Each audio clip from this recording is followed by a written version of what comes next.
Here are some interesting facts you might not have heard about SSSniperWolf.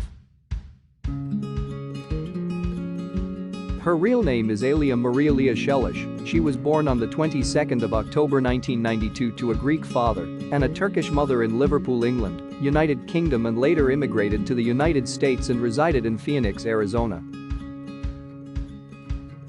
She has a massive following on YouTube and social media, with 30 million subscribers on YouTube, with 16.3 billion views on her videos overall, with currently 500 million views monthly. She has 5 million followers on Instagram, 1 million followers on Twitter, and 2.5 followers on her Facebook page.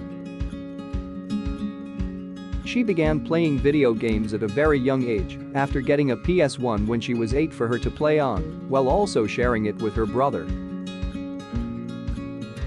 Her YouTube name came from one of the bosses from Metal Gear Solid named SSSniperWolf. Metal Gear Solid was her favorite game to play when she was a kid, despite being too young to play it because of the violence and gore the game contains.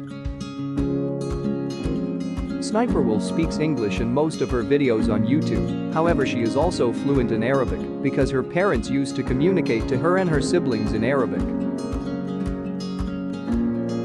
She has 3 dogs named Ash, Lumpy, and Kaz, all 3 of them are Pomeranians. She started a second channel in June 2014 after the success of her primary channel the year before. The name of her second channel is Little Lia, which showcased things such as arts and crafts, baking, hauls, challenges, and makeup tutorials. She has had many collaborations with Dhar Mann, who has helped her with a lot of her videos on YouTube. Dhar Mann has a motivational channel with 13 million subscribers and started the channel in May 2018. Thank you for watching, please subscribe.